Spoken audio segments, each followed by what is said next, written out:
Welcome title. to the Amanda Seals Show. It's Amanda Seals here. I am joined by Kimberly, Renee, our resident Black historian who always keeps us up to date on what we missed and why you bringing up old-ish. Come on, Kimberly, teach us something.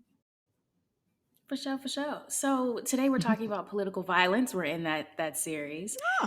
Political violence that didn't require an ear pillow bandage. Got it. But Or a maxi pad, let's because that's what it looked like to okay. me.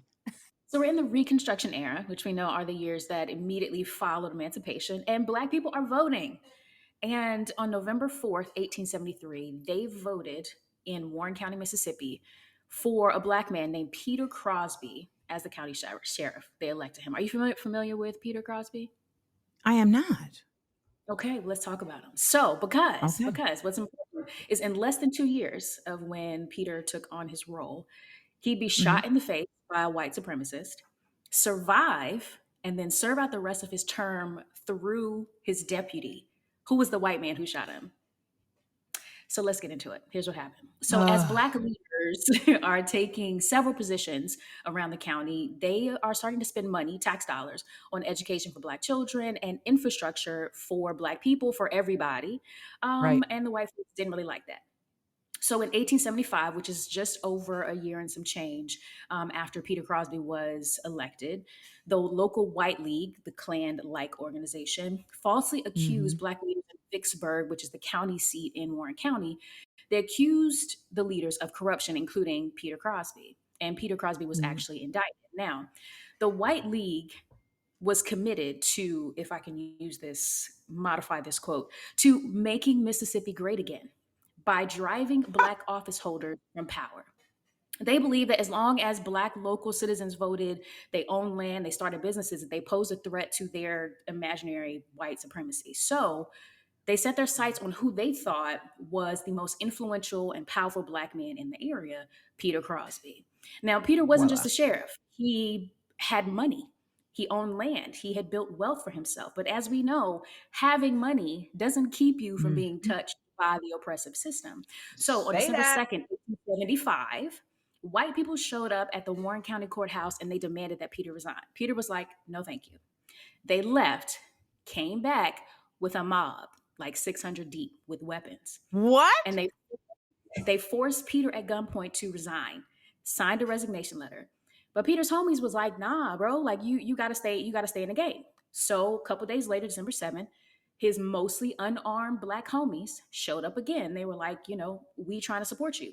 But Peter was like, y'all gotta go, bro, because like you don't realize that these people is crazy. What happened next became known as the Vicksburg Massacre. From that moment to the next 10 days, an armed white mob went on a warpath, killing Black folks, whether you were in that group that marched to the courthouse or not. Somewhere between 25 and 100-ish people died because, documentation ain't really that great.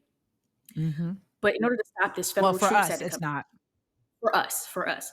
Federal troops had to be brought in. Peter ended up being reinstated. They ended up giving him a white deputy, J.P. Gilmer. J.P. Gilmer didn't want to follow orders. He was like, Of course not. Not my sheriff, bro. And then he shot him. What? June 7th, 1875. J.P. Gilmer shot Black man Peter Crosby in the face. And that, my friends, is political violence.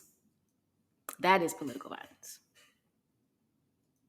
So after he shoots him in the face, does he get... So he gets arrested, but he doesn't go to trial. He just goes back to his job. Gilmer and Peter Crosby working together. Was he willing to work after that? I mean, I don't know. I didn't ask him. But I just didn't know he served that. No, he didn't. No, he only shot him one time. But now he's kind of in charge because like Peter ain't really up to snuff no more. Okay. It's just wild to me how these stories are so prevalent. They're so out there. And yet so many people just seem to think that, Black people specifically, seem to think that this energy is so far away. And that's what's weird to me. This energy doesn't seem far away ever to me.